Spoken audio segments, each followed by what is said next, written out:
ईमान, उम्मीद, मोहब्बत ये तीनों मिल जाएं तो हो जाती है रोशन राहें, रोशन राहें, रोशन राहें, रोशन राहें, रोशन राहें।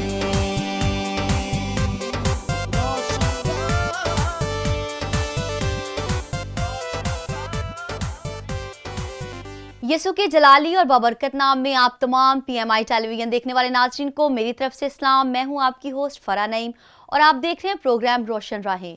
मेरे अजीजों, बाइबल मुकद्दस में लिखा है, लड़के की उस राह पर तरबियत कर जिस राह पर उसे चलना है, बूढ़े होकर भी वो उस राह से नहीं मुड़ेगा।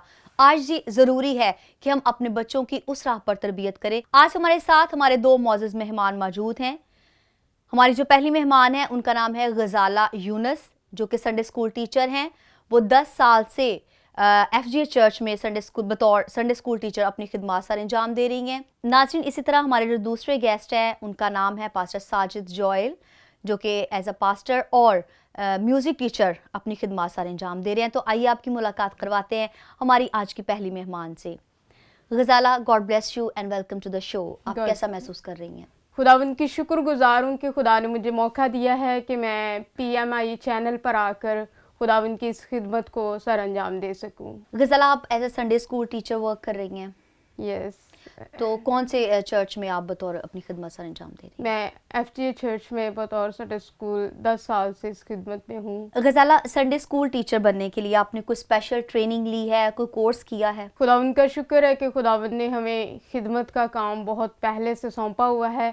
खुदावंद की शुक्रगुजारी कि उसने मुझे मौका दिया और मैंने संडे स्कूल की टीचर के बतौर FGA बाइबल कॉलेज में भी सीखा है और फैसलाबाद में भी काफ़ी ट्रेनिंग्स ली हुई हैं खुदावंद के फजल से, और अब इस मिशन पर, इस फील्ड पर काम कर रही हूँ। गजाला, आपकी कोई मोटिवेशन थी, किसी से आप इंस्पायर हुए, लाइक फैमिली में से या फैमिली से बाहर? ये समटाइम ऐसे भी होता है कि जब हम संडे स्कूल जाते हैं तो हम अपने टीचर को देखते हैं कि किस तरह से वो बच्चों को हैंडल करते हैं या कैसे सिखाते हैं, तो वही एक्चुअली जज्बा जो है हमारे अंदर पैदा हो जाता है। तो ऐसा सच कोई आपके साथ सिचुएशन हुई? इंस्पिरेशन मेरे लिए जो है स्पेशली मेरे अब्बू जी, जिन्होंने बचपन से ही हमें इस बात के लिए हमेशा मोटिवेट किया, तैयार किया है।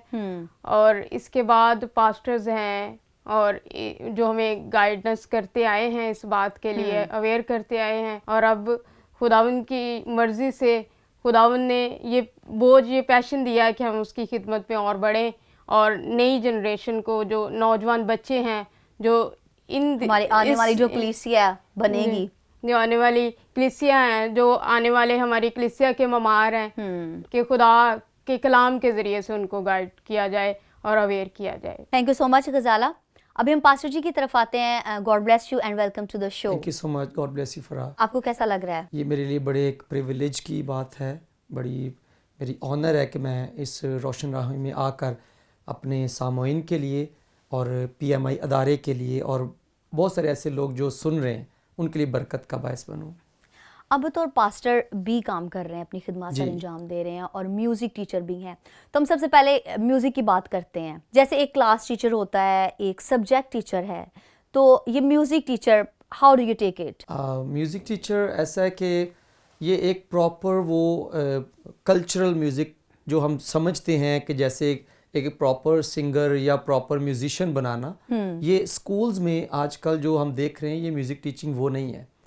इसकी अगर बैकग्राउंड आपको बताएं वो ये है कि म्यूज़िक टीचिंग के थ्रू हमने बच्चे के कॉन्फिडेंस को डेवलप करना है, हमने बच्चे की पर्सनैलिटी को ग्रूम करना है, उसके अंदर ये कॉन्फिडेंस डेवलप करना है कि वो एक ऐसा बच्चा जो शाय फील करता है, स्टेज पे आना नहीं चाहता, through music activities, through extra curriculum जितनी भी एक्टिविटीज़ है उनके थ्रू हमने उसको स्टेज पे लाना होता है। और बच्चे फिर बड़ा इंटरेस्ट लेते हैं डेफिनेटली, क्योंकि ये एक रेयर किस्म का एक सब्जेक्ट है, तो और इसमें कोई बर्डनाइज नहीं होना पड़ता और बड़ा फन होता है, एंजॉय करते हैं। तो दैट्स वाई बच्चा बड़ा इंटरेस्टिंग वे में इसको ले रहा होता है और उसको नहीं पता होता इनडायरेक्टली हम उस पर क्या काम कर रहे होते हैं। तो म्यूज़िक की ट्रेनिंग आपने कब और कहाँ से? म्यूज़िक की ट्रेनिंग चूँकि मसीही घराने में रहना, पलना, बढ़ना, ये मेरे ख्याल है कि हर एक म्यूज़िक से रिलेट होता है। और मैंने अपने वालिद साहब से ना एक ज़बूर 9 है दायम यहोवा या रब, कायम है तख्त तेरा, ये सीखा था। और मुझे याद है कि हम फैमिली में बैठे हुए थे और ऐसे ही चारपाई पे मेरे डैडी ने मुझे वो हारमोनियम पे बजाना सिखाया। आपके डैडी भी म्यूजिक तो टीचर मेरे थे? डैडी वो म्यूजिक टीचर नहीं थे, लेकिन उनको हारमोनियम हाँ, थोड़ा बजाना आता था। सही। और बहुत ज़्यादा मीन के ये रागों में या रागनियों में वो इन्वॉल्व नहीं थे, उनको नहीं पता था। लेकिन ये था कि इबादत की गर्ज से वो बजा लेते थे। बिल्कुल। तो वहीं से उन्होंने मुझे सिर्फ वो नोट्स बताए हारमोनियम के कि बेटा आपने ऐसे बजाने हैं। तो मैंने उसी ऑर्डर को फॉलो किया और वो ट्यून निकल आई और मैंने गाना शुरू किया। बिल्कुल। और उसके बाद फिर मैंने खुद से क्रिएट करना शुरू किया। और साथ साथ मैं ऐड करता चलूँ कि इंटरनेशनल एक म्यूजिशियन है, यानी उनका नाम है जी। और मैं उनसे बड़ा इंस्पायर था। आपकी इंस्पिरेशन वहां से हुई? वहाँ से हुई। और वो सेल्फ टॉट पर्सन है, उसको किसी ने नहीं सिखाया। और आज भी जब आप मीडिया पे यूट्यूब पे उसके कॉन्सर्ट देख लें तो अराउंड अबाउट कोई 8 9 10 कीबोर्ड्स उसके पास है और वो बजा रहा होता है। वाह, तो मेरी इंस्पिरेशन वहाँ से थी और मैंने कहा कि अगर यानी बजा सकता है तो व्हाई मैं नॉट, क्यों नहीं? मैं क्यों नहीं बजा सकता। बिल्कुल सही तो बात है। वहीं से फिर मैंने कोशिश की और साल 2012 में जी फरवरी की 6 तारीख को, मुझे डेट भी याद है, जी। तो मैं मजदूरी भी करता रहा हूँ, बड़े कठिन और तलख हालात भी देखे। जी तो इनके बावजूद फिर मैंने मुझे ऑफ़र हुई किसी के थ्रू के क्या आप म्यूज़िक टीचर बनेंगे। जी। तो मुझे नहीं पता था कि ये म्यूज़िक टीचिंग है क्या। उन्होंने कहा कि आ जाओ, हम आपको बता देंगे कि बड़ा सिंपल वे है। फिर मैंने जाके आहिस्ता आहिस्ता एक IB ट्रेनिंग ली मैंने। इंटरनेशनल बैकलॉरेट सिस्टम है ये, जी। और ये करिकुलम का मतलब हाई फाई सिस्टम है आजकल जो करंट एज में चल रहा है। जी। तो वहाँ से फिर अच्छे मुझे मेंटोर मिले। एक मैडम थी हमारी कोऑर्डिनेटर, सादिया नाम उनका, तो मुझे आज भी याद है, उन्होंने बड़ी हेल्प की मेरी समझने में, काम करने में। आप सिर्फ चर्च में साथ खिदमत कर रहे हैं या और भी स्कूल्स में लाइक? स्कूल जॉब जो है, जो म्यूज़िक टीचिंग है, वो मैं समझता हूँ मेरे लिए एक ब्लेसिंग और एक बोनस है मेरे लिए। मैं खिदमत के लिहाज से मैं पासबान भी हूँ और ये एक मैं समझता हूँ खुदा ने मेरे लिए एक ना एक्स्ट्रा मेरी फैमिली, मेरी जो लाइवलीहुड है, मेरी जो मेरी इनकम है, उसके लिए खुदा ने मुझे एक सोर्स दिया है ताकि मैं अपनी फैमिली को भी सपोर्ट कर सकूं, अपनी खिदमत को एक अच्छे अंदाज में किसी पर बोझ बने बगैर कर सकूं। मेरे लिए ये खुदा की बरकत है। और म्यूज़िक टीचिंग की अगर मैं बात करूं तो इसमें आम फहम लोग समझते हैं कि खान साहब बनाना है, तो ये वो टिपिकल खान साहब वाली बात नहीं है, बल्कि अगर मैं एक बहुत बड़ा नाम आइंस्टाइन साइंटिस्ट है, उसकी आखिरी स्पीच का एक बोल है, वो कहता है कि today I am Einstein just because of music. तो म्यूजिक आपके ब्रेन को, आपके माइंड को फ्रेश कर देता है, आपको म्यूजिक एबल जो है वो मसरूर होती है। डेफिनेटली आपको music makes you able to understand the things and aspects of your life. Miss Ghazal, आप मुझे बताइएगा कि बच्चों की नफ्सियात संडे स्कूल में आप समझ कर टोटली डिफरेंट होता है। संडे स्कूल का माहौल और क्लासरूम का माहौल जो होता है वो डिफरेंट होता है, तो आप किस तरह से संडे स्कूल के बच्चों की नफ्सियात को समझकर उनको कैटेगराइज करते हैं? हाँ जी, बच्चों के मेंटालिटी लेवल के हिसाब से हम देखते हैं कि वो किस टेस्ट के या किस इंटरेस्ट के बच्चे हैं। तो हम इस हिसाब से फैमिलीज का फीडबैक भी, उनका बैकग्राउंड भी देखा जाता है।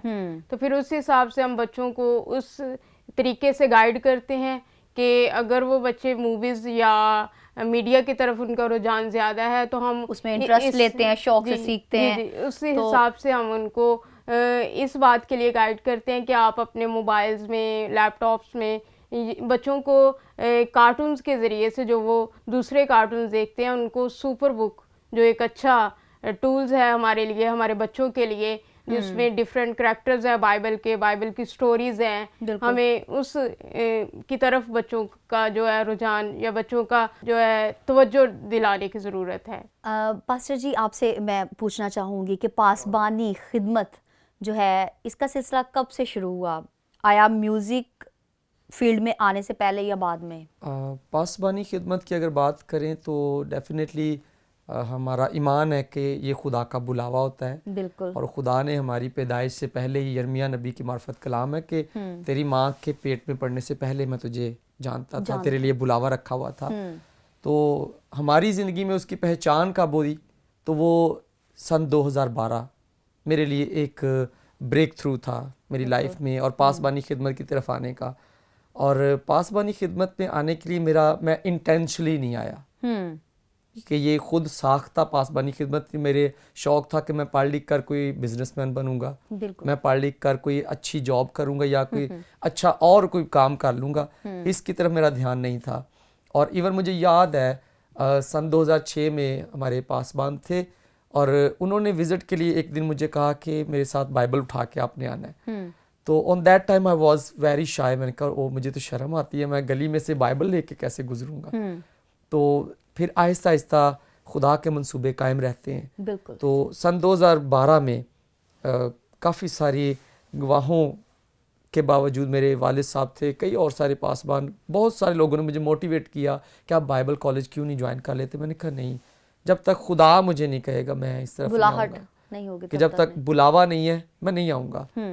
तो 13 अगस्त 2012 की रात मैं और मेरी बीवी हम दुआ कर रहे थे और उस रात खुदा ने मुझे 3 बजे अर्ली मॉर्निंग मुझे एक रोया दिया खिदमत के ताल्लुक से। उस रोया को लेके फिर मेरी ज़िंदगी में ये एक मुसम्मम ईमान और इरादा कायम हो गया कि खुदावंद ज़िंदगी के आखिरी सांस से 2 मिनट पहले ही तू मुझे इस्तेमाल क्यों ना करे, मुझे पता तेरा बुलावा है। और तब से खुदा राहें और रोशन राहें भी आज रोशन हुई है मेरे लिए। खुदावंद का शुक्र हो इन सारी बातों के लिए। तो म्यूज़िक टीचिंग और पासबानी खिदमत कदरे मुश्किल है मेरे लिए। फिजिकली मैं थक भी जाता हूँ, मैनेज करना मुश्किल होता है, फैमिली है, बहुत मुश्किल है, थोड़ा मुश्किल नहीं है, बहुत मुश्किल है। लेकिन थैंक गॉड खुदा ने इस हिकमत से भी नवाजा है कि मैं अपनी जॉब के बाद अपने सारे खिदमत के, क्योंकि पाकिस्तानी जो कल्चर है हमारा, उसमें इबादत अक्सर शाम के वक्त होती है। बिल्कुल। और हाँ, ये मैं ज़रूर कहता और मैं मानता हूँ कि जब कभी मुझे चुनने का मौका मिले कि मैं म्यूज़िक टीचिंग चुनूँ या पासबानी की, तो डेफिनेटली मैं बाइबल की मुनादी को चुनना पसंद करूँगा। Praise God. हम खुदावंद की शुक्रगुजारी करते हैं इस जज्बे के लिए। और यकीनन जब हम अपनी बुलाहट को पहचानते हैं, जब हम अपने बुलावे को पहचानते हैं, तभी हमारी राहें जो हैं वो रोशन होती हैं। बिल्कुल। तो आप कौन से और चर्चेज़ में खिदमत कर रहे हैं? अपने चर्च के जो आपके आबाई जो चर्च है उसके अलावा और भी किसी चर्चेज़ में आप अपनी खिदमत? जी फरा, मैं एक तो अपने आबाई चर्च में बतौर असिस्टेंट खिदमत कर रहा हूँ। जी जी। पास्टर सिलास हैं और उनके लिए बतौर मददगार कह लें आप। और उसके बाद सन 2015 से खुदावंद ने बरकतपुरा इलाका है वारसपुरे में, वहाँ पर मुझे एक मिशनरी पादरी मूसा हैं, उनकी वसातत से एक चर्च में बतौर पासबान खिदमत करने का मौका दिया। एंड ऑन दैट टाइम मैं अकेला था। जी। मैं, मेरी वाइफ और वो मिशनरी, दोनों मियाँ बीवी हम थे और खुदा ने वहाँ पर मौका दिया और मैंने खिदमत की और खुदावंद ने वहाँ पर खिदमत को फलदार किया। और आज तकरीबन 7वां साल है वहाँ पर और खुदावंद के फजल से 37 घराने हैं चर्च में। 0 से स्टार्ट किया था और खुदावंद ने वो कह लें कि जंगल में मंगल लगाया है। यकीनन पास्टर जी, जिस तरह से हम अपने बुलावे को पहचानेंगे तो यकीनन हमारी राहें जो हैं वो रोशन होंगी और खुदा हमें सरफराज करेगा। हम गज़ाला से बात करेंगे। गज़ाला, क्या मैसेज देना चाहेंगी इस वक्त जो वालिदैन देख रहे हैं, वो पेरेंट्स जो संडे स्कूल भेजने के लिए बच्चों को बहुत नेग्लिजेंसी का मुजाहरा करते हैं, क्या मैसेज आप देना चाहेंगी उनको? पेरेंट्स के लिए मेरा यही पैगाम है कि वो अपने बच्चों को संडे स्कूल पर ज़रूर भेजा करें और संडे स्कूल की तालीम ज़रूर दिलवाएं। जिस तरह वो फॉर्मल एजुकेशन के लिए बच्चों को मार कर भेजती हैं, बाइबल की तालीम देने के लिए भी इसी तरह अपने बच्चों के लिए पैशनेट हों और अपने बच्चों को खुदा की तालीम, कलाम की तालीम ज़रूर दिलाएं। खुदावंद आप सबको बरकत दे। जी नाज़रीन, बहन ने बहुत ही अच्छी बात की है कि पेरेंट्स जिस तरह से स्कूल में भेजने के लिए स्ट्रिक्ट होते हैं, इसी तरह संडे स्कूल में भेजने के लिए भी स्ट्रिक्ट हुआ करें। तो ये बहुत ज़्यादा ज़रूरी है कि हम इस पर अमल करें और अपने बच्चों को संडे स्कूल भेजें। पास्टर जी, आपकी तरफ में आती हूँ। आप यंग हैं और छोटी सी एज में आप अपनी जॉब को भी रन कर रहे हैं और ख़िदमत में भी हैं और खुदावंद के फजल से चर्च को आप रन कर रहे हैं। तो क्या मैसेज देना चाहेंगे इस वक्त यूथ जो आपको देख रही है? मैं आप ही की बात से जारी करूँगा कि जितने भी मेरे भाई बहन या माएँ या बाप इस प्रोग्राम को देख रहे और सुन रहे हैं, जैसे बहन ने जिक्र किया कि आप यंग हैं, मैंने अपनी वालिदा और वालिद को बतौर अपनी तहरीक एक इंस्पिरेशन लिया है और मैंने बड़ी सख्तियां भी झेली हैं। मेरे वालिद साहब ने बड़ी सख्ती से डांट कर भी हमें कलाम की तरफ राग़िब किया है। और मैं अपने सामईन को पैगाम यही देना चाहता हूँ, अगर आप बाप हैं या माएँ हैं या आप अगर बच्चे भी हैं ये पैगाम सुन रहे हैं या नौजवान मेरा भी पैगाम सुन रहे हैं, तो मेरी रिक्वेस्ट है, सिर्फ 2 बातें मैंने अपनी ज़िंदगी में रखी हैं जिनकी वजह से खुदा ने अपने फजल को मुझ पर रखा है। आमीन। नंबर 1 पाकीज़गी है, नंबर 2 मेहनत है। सिर्फ पाक रहें और मेहनत हड्डियां तोड़ के करें, खुदा आपको दिन दुगनी और रात चौगनी तरक्की देता है। वफादारी कलाम के साथ, खुदा के साथ और अपने पैशन के साथ भी मैं समझती हूँ कि होनी चाहिए। जब आप वफादार होंगे और तभी आपकी राहें जो हैं वो रोशन होंगी, आप सरफराज होंगे और बरकत पाएंगे। देखते रहिए प्रोग्राम रोशन राहें और खुदावंद आपको बरकत दे। God bless you.